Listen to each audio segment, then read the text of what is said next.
Hello बच्चों, आज के हम इस वीडियो में क्लास 10th एनसीईआरटी एक्सरसाइज 1.3 से क्वेश्चन नंबर 1 सॉल्व करेंगे।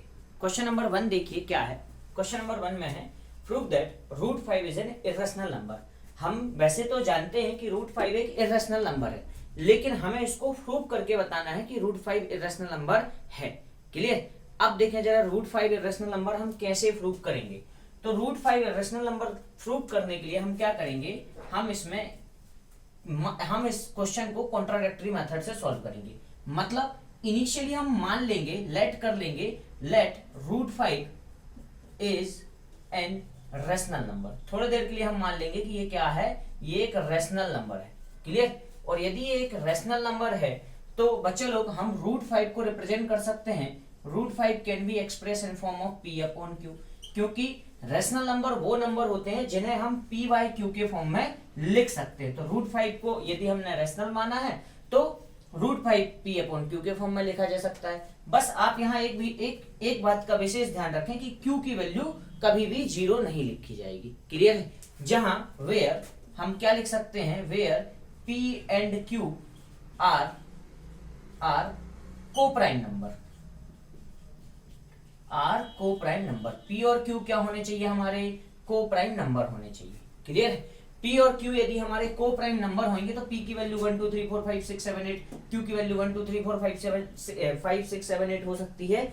इन दोनों नंबर्स के बीच में 1 के अलावा और कोई दूसरा कॉमन फैक्टर नहीं होगा। क्लियर है? प्राइम फैक्टर मान के चल रहे हैं तो ये दोनों नंबर के बीच में और कोई दूसरा कॉमन फैक्टर नहीं होगा। इसे हम बोलते हैं को प्राइम नंबर ऐसे होते हैं जिनके बीच में केवल 1 कॉमन फैक्टर होता है। क्लियर? दो नंबर का ग्रुप जिनके बीच में केवल 1 कॉमन फैक्टर होता है उसे हम क्या कहते हैं, को प्राइम नंबर। चलिए आगे बढ़ते हैं, जरा कैसे सॉल्व होगा ये। यदि ये दोनों को प्राइम नंबर होंगे तो देखें जरा, मैं इस इक्वेशन को क्या कर देता हूँ, स्क्वायर कर देता हूँ। Squaring both side. यदि हम दोनों साइड स्क्वायर कर दें तो रूट का यदि स्क्वायर होगा यहाँ तो रूट हट जाएगा। तो वैल्यू कितनी, 5 इज इक्वल टू P का स्क्वायर अपॉन Q का स्क्वायर। यदि हम Q को यहाँ ले जाते हैं तो 5Q का square is equal to P का स्क्वायर, मतलब Q square is equal to क्या लिखा जा सकता है, P स्क्वायर अपॉन 5। अब आपकी बुक में एक थ्योरम है कि यदि कोई एक इंटीजर नंबर किसी नंबर के स्क्वायर को डिवाइड करता है, ध्यान से सुनेंगे, यदि कोई इंटीजर नंबर किसी नंबर के स्क्वायर को डिवाइड करता है तो वही सेम इंटीजर नंबर उस नंबर को भी डिवाइड करेगी। आपकी बुक में थ्योरम है, आप इसे एक बार देखें। मैं इसे एक्सप्लेन करता हूं, यहां समझें। जैसे सपोज करो मेरे पास कोई एक नंबर है 144। यदि 144 को 3 डिवाइड करता है तो 3 देखो जरा डिवाइड कर रहा है कि नहीं। 144 डिवाइड बाय 3, 3 4 जा 12, बचा कितना, बचा हमारे पास 2, 3 8 जा 40। क्लियर? 48 टाइम्स डिवाइड कर रहा है 144 को। क्लियर? अब ये 144 किसका स्क्वायर है, तो ये 12 का स्क्वायर है। तो देखें ये 3 12 को भी डिवाइड कर देगा। 12 डिवाइड बाय 3, आंसर कितना आ रहा है, 4। क्लियर? मतलब ये थ्योरम बोलता है कि यदि किसी नंबर के स्क्वायर को कोई प्राइम नंबर डिवाइड कर रहा है तो वही प्राइम नंबर सेम नंबर को भी डिवाइड करेगा। क्लियर? ये आपकी बुक में थ्योरम है, जरा ध्यान से देखें। यहाँ हम वही चीज लिखेंगे, यहाँ हम वही चीज समझेंगे। यहाँ हमको बोला गया है कि ये जो इक्वेशन है हमें बता रही है कि P स्क्वायर को 5 डिवाइड करता है। क्लियर है? तो हम यहाँ लिखेंगे कि if P square divide by 5 then P is also divided by 5। Clear? मतलब हमारे पास यहां समझ में आ गया कि हमारे पास P का एक फैक्टर है जिसे हम 5 लिख रहे हैं। क्लियर है? चलिए आगे बढ़ते हैं। अब देखो, अभी तो P की वैल्यू ही फिक्स नहीं है। P की वैल्यू हो सकती है कि 5 हो तो 1 टाइम, हो सकता है P 10 हो तो 2 टाइम, हो सकता है P 15 हो तो 3 टाइम, लेकिन अभी P की वैल्यू फिक्स नहीं है। क्लियर? P की वैल्यू फिक्स ना होने के कारण हम क्या कर सकते हैं, हम ये बोल सकते हैं कि P जो होगा वो 5 का मल्टीपल होगा, लेकिन कितने टाइम पता नहीं है। तो कोई एक वेरिएबल ले सकते हैं हम R टाइम्स। क्लियर? ये जो R है हमने ऐसा माना है, मतलब P जो है 5 इंटू R टाइम्स होगा, ये माना है हम लोगों ने। लेट R की, क्योंकि P की वैल्यू फिक्स नहीं है तो इसलिए R की वैल्यू भी फिक्स नहीं होगी। क्लियर ये चीज? चलिए देखिए अब यदि मैं ये वैल्यू लाके इक्वेशन नंबर 1 में प्लेस कर दूं, पुट कर दूं, तो put p is equal to 5r in equation number 1, क्या मिलेगा हमको मिलेगा q square is equal to, value हो जाएगी यहाँ पे 5r का स्क्वायर अपॉन 5, इसको थोड़ा सा सॉल्व कर दें तो 5 का स्क्वायर 25r स्क्वायर अपॉन 5 बन जा 5 5 जो 25 मतलब 5r का स्क्वायर। क्लियर? यहाँ से value q square is equal to 5 यहाँ ट्रांसफर हो जाएगा तो q square divide by 5 is equal to r। अब इस इक्वेशन से क्या समझ में आ रहा है?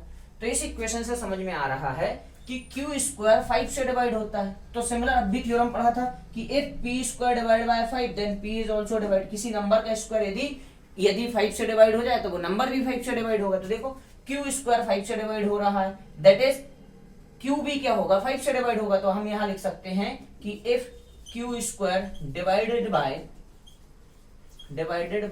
5 या डिवाइड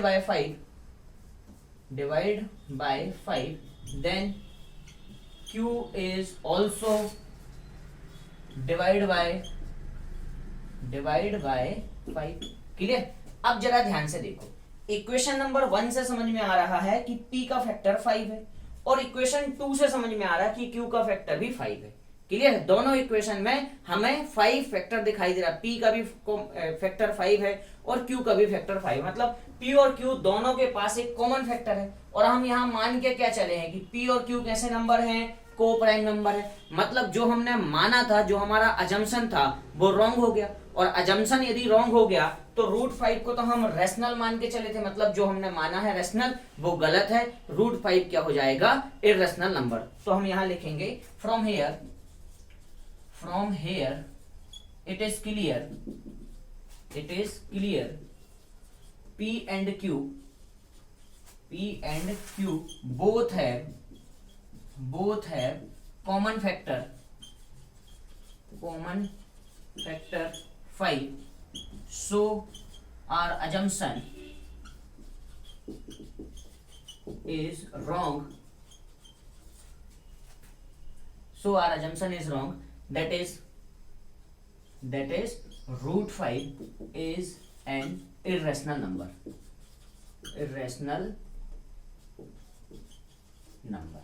क्लियर? चल इर्रेशनल नंबर, ये हमारा प्रूफ हो गया। क्लियर? बच्चे लोग, आपको एग्जाम में भी बिल्कुल इसी पैटर्न में लिख के आना है। ऐसे टाइप का क्वेश्चन यदि आपके एग्जाम में आता है तो ये आपके 3 या 4 मार्कर क्वेश्चन आते हैं। क्लियर? चलिए, यदि ये वीडियोस पसंद आ रही हैं तो प्लीज उन बच्चों के साथ जरूर शेयर करें जो बच्चे नीडी हैं, जो कोचिंग वगैरह अफोर्ड नहीं कर पा रहे हैं, जो नहीं जा रहे हैं, जिन्हें स्कूल में समझ में नहीं आ रहा है। क्लियर? Thank you.